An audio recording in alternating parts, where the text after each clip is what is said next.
নমস্কার, আমি এখন রয়েছি ঝান্ডিতে। তো ঝান্ডি নামটা আপনাদের অনেকের কাছে অচেনা হতে পারে, আবার কেউ কেউ জানতেও পারেন। তো ঝান্ডিটা কোথায়? এত সুন্দর জায়গা ঝান্ডি কোথায় সেটা?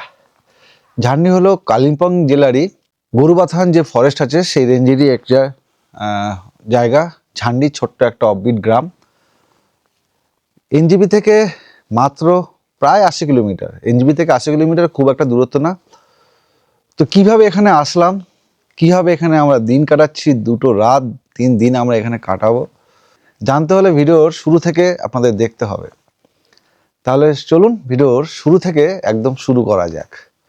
সমস্ত কিছু জানাবো, কোথায় থাকছি, কি খাচ্ছি, কিভাবে ঘুরছি, কিভাবে 2টো দিন আমরা নিজেদের মধ্যে কাটাচ্ছি। তো চলুন শুরু করি।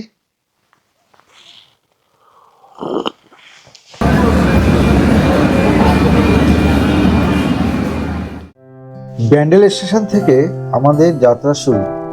হাতে হাত, পাশে আমার ওয়াইফ রুম্পা। ট্রেনের শব্দের সাথে মিশে যায় কিছু স্বপ্ন, কিছু না বলা কথা। গন্তব্য নর্থ বেঙ্গল, যেখানে পাহাড়, কুয়াশা আর ভালোবাসা আমাদের অপেক্ষা।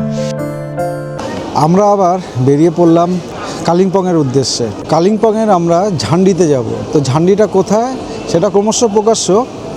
আর এখন আমরা ব্যান্ডেলে রয়েছি। ব্যান্ডেল থেকে আমাদের ট্রেন, আমাদের প্রত্যেকবারে যেটা হয়, এর আগের ব্লগে একটা দেখেছেন যে ব্যান্ডেল থেকে ট্রেন ধরে আমরা বারসই গেছি, বারসই থেকে আবার এনজিপিতে। তো আজকে আমার সাথে রুম্পা রয়েছে। এবারও সেরকমই একটা ব্যাপার, কারণ আমরা প্রথমে ডিসিশন তো নিই না, এখন তো 2 মাসের ট্রেন শুরু হলে তো আমাদের যেভাবে যেতে হচ্ছে। এখন প্রায় 9:36 মতন বাজে, আর আমাদের ট্রেন এখান থেকে 9:50-এ কলকাতা রাধিকাপুর আমাদের ট্রেন।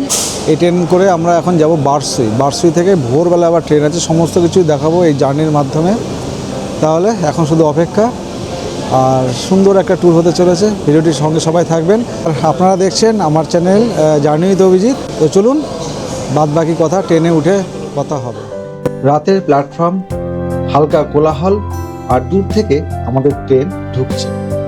আজ আমরা যাত্রা শুরু করছি ট্রেন নাম্বার 13145, কলকাতা থেকে রাধিকাপুরের অভিমুখে। আমাদের বোর্ডিং স্টেশন ব্যান্ডেল, কোচ নম্বর M2। ব্যান্ডেল থেকে বারসই পর্যন্ত ভাড়ার বিস্তারিত তথ্য এই মুহূর্তে ভিডিওর স্ক্রিনে। ট্রেন মোটামুটি যথাসময় কিন্তু ছেড়ে দিল ব্যান্ডেল থেকে, আর ধীরে ধীরে এখন এই যে ব্যান্ডেল স্টেশন ছেড়ে চলে যাচ্ছে।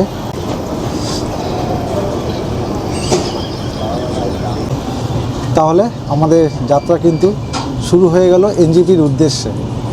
আর পথে যা যা হবে সবই দেখাবো ভিডিওর মাধ্যমে। তো ভিডিওটির সঙ্গে থাকুন। চলুন আমরা আমাদের সিটে চলে যাই। রাতের ট্রেন।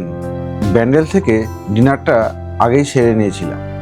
ট্রেনে উঠেই তাই চোখে ঘুম নামানোর প্রস্তুতি, কারণ ভোর 5টায় আমাদের বারসই নামতে হবে যে।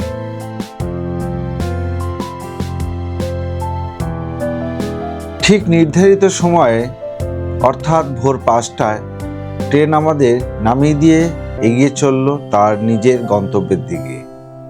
হাতে তখন অঢেল সময়, শীতের শেষ রাত, তাই খোঁজ চলল গরম গরম চায়ের কাপে প্রথম চুমুকের সাথেই শরীরে ছড়িয়ে পড়ল এক অদ্ভুত উষ্ণতা।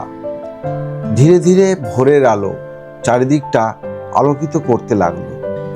স্টেশনের গাছতলা, ফাঁকা বেঞ্চে বসে থাকা নীরবতা, উদ্দেশ্যহীন যাত্রীদের হেঁটে চলা, ফাঁকা প্ল্যাটফর্মের সিঁড়িগুলো, এইসব ছোট ছোট দৃশ্যের মাঝেই কেটে যাচ্ছিল সময়।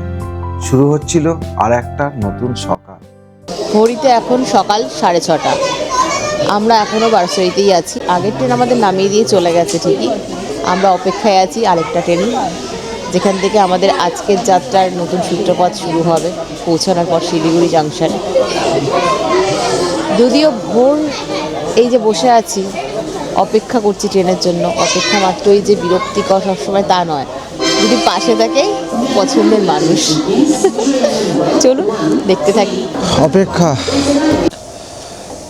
তো আপনারা দেখলেনই আমরা ভোর 5টার সময় এই বারসই জংশনে নেমেছি। তো যারা ডাইরেক্ট ট্রেন পাবেন না এনজেপি যাওয়ার, তারা কিন্তু মালদা অথবা এই বারসুই নেমে কিন্তু এখান থেকে ব্রেক জার্নি করে আপনারা যেতে পারবেন এনজেপিতে। এর আগের ভিডিওতে আমি অনেকবার দেখিয়েছি, তা যা সেরকম বিশেষভাবে দেখাচ্ছি না। জাস্ট আমরা এখন বারসুইতে আছি, আমাদের আর কিছুক্ষণের মধ্যেই ট্রেন ঢুকবে 7টার মধ্যে। এখন 6:30 পৌনে 7টার মতনই বাজে। তো আমরা বেরিয়ে যাব। এই যে ট্রেনটা ধরবো আমরা, এটা একটা এখানকার জেনারেল ট্রেন, সব বগি এখানে কিন্তু জেনারেল। আমরা জেনারেল একটা টিকিট কেটে নিয়েছি, 80 টাকা করে টিকিটের খরচা পড়েছে। আর এখান থেকে এই ট্রেনটা যাবে হচ্ছে শিলিগুড়ি জাংশন। তো শিলিগুড়ি জংশনে গিয়ে আবার দেখা হবে, আর কিছুক্ষণের মধ্যে ট্রেন ঢুকবে। চলুন দেখা যাক কি হয়। তো অবশেষে আমরা এখন 15-11টার মতন বাজে শিলিগুড়ি জংশনে পৌঁছে গেছি। আর এই শিলিগুড়ি জংশন থেকে আমরা যাব বাইকওয়ালা ভাইয়ার কাউন্টারে, 6 কিলোমিটারের মতন। এখান থেকে আমরা বাইক নেব। চলুন।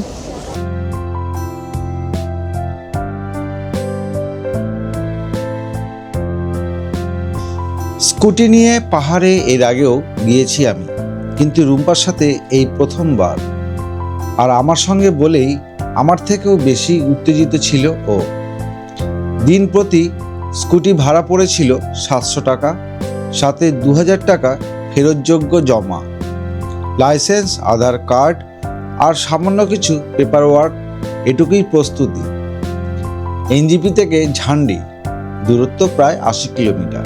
সেবক হয়ে করোনেশন ব্রিজ পেরিয়ে মালবাজার, ওদলাবাড়ি, তারপর গরুবাথান ফরেস্টের পথ ধরে পৌঁছে যাওয়া যায় এই সুন্দর অফবিট গ্রাম ঝান্ডিতে। রাস্তা যেন নিজের মতো করেই গল্প বলে।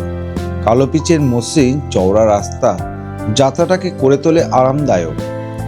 এই পথেই পাওয়া যায় ডুয়ার্সের ছোঁয়া।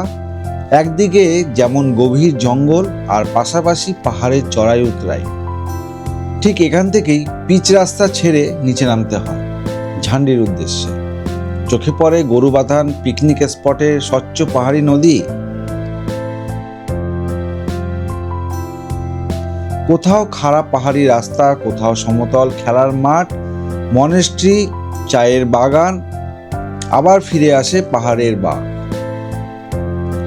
এইসব দৃশ্য পেরোতে পেরোতেই কখন যে পৌঁছে যাই ঝান্ডির ইষ্টিকুটুম ফার্মস্টেতে। সময়টা যে কখন উড়ে যায় তা বুঝতেই পারা যায় না।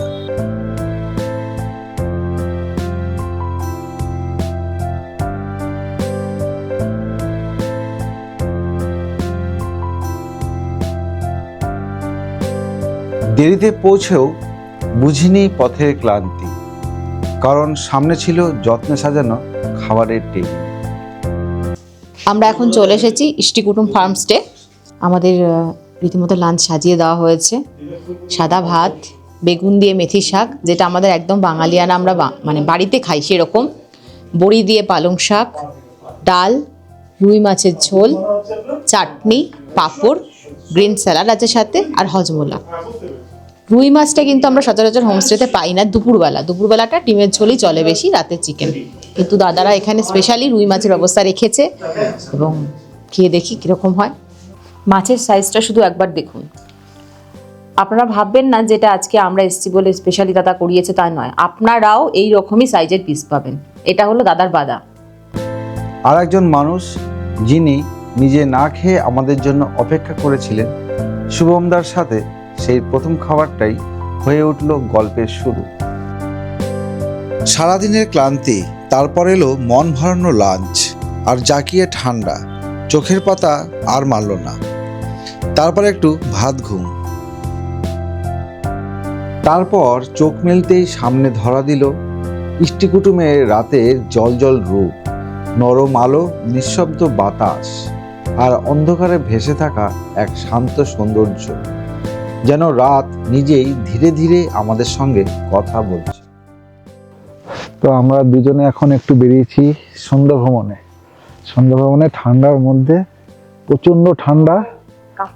হ্যাঁ, এতটাই ঠান্ডা যে আশা করিনি যে এখানে এত ঠান্ডা হবে। খুব বেশি যে উচ্চতা তা নয়, কিন্তু তবুও কিন্তু খুব ভালো লাগছে আমাদের এই সন্ধ্যা ভ্রমণে। বাড়িতে তো ঠান্ডায় বেরোনো হয় না, ঠান্ডা লাগলেই লেপের তলায়। এখানেও ছিলাম, কিন্তু ঠান্ডাটা উপভোগ, হ্যাঁ, তাহলে কি করে হবে, এটা তো উপভোগ করতে হবে। তাই বেরিয়ে পড়েছি বাইরের রাস্তায়, সুন্দর গ্রামের মাঝখান থেকে মেট্রো রাস্তা একটু ঠিক নয়, তাই মাটির যে পাহাড়ের রাস্তা সেখান থেকে একটু ঘুরে বেড়াতে দেখি, তার মধ্যে কুকুরের দৌড়াদৌড়ি এদিক ওদিক সেদিক, আবার সামনে পুরো অন্ধকার, এদিকে আর বসতি নেই, এদিকে ভালুক আছে, আবার ভালুক যখন তখন বেরিয়ে আসে, যদি কপালে থাকে ভালুকের দেখাও নিশ্চয়ই পাবো, দেখা যাক। তো এই যে আমাদের ইনস্টিটিউটে আজকে এখানে আমরা একটুখানি এখানে আগুনের ব্যবস্থা করা হচ্ছে, দেখাচ্ছি।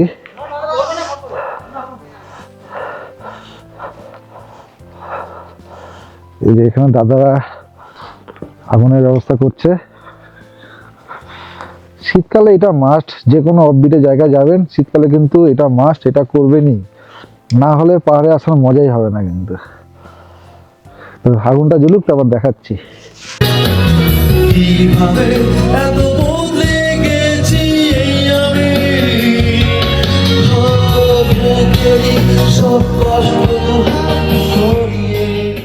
কবিতাটার নাম হচ্ছে চোরাসুর, মহিষাসুর থেকে কবিতাটার নাম হচ্ছে চোরাসুর।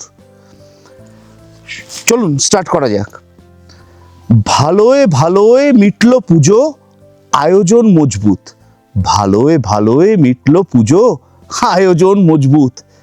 বিজয়া বেলায় সিঁদুর খেলায় ছিল না কোনো খুঁত। পুজো সারা হলো সবটুকু দিয়ে, ছিল না কোনো কাসুর। মা চলে গেলেন সপরিবারে, থাকলো মহিষাসুর। মা চলে গেলেন সপরিবারে, থাকলো মহিষাসুর। বিসর্জনে হুলুস্থুল, অসুর হঠাৎ হাওয়া। দাদা, বিসর্জনে হুলুস্থুল, অসুর হঠাৎ হাওয়া।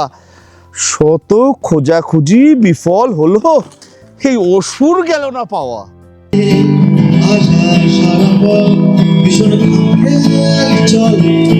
তারপর আর তারায় বড় স্টেশন চল ফ্লোরিং।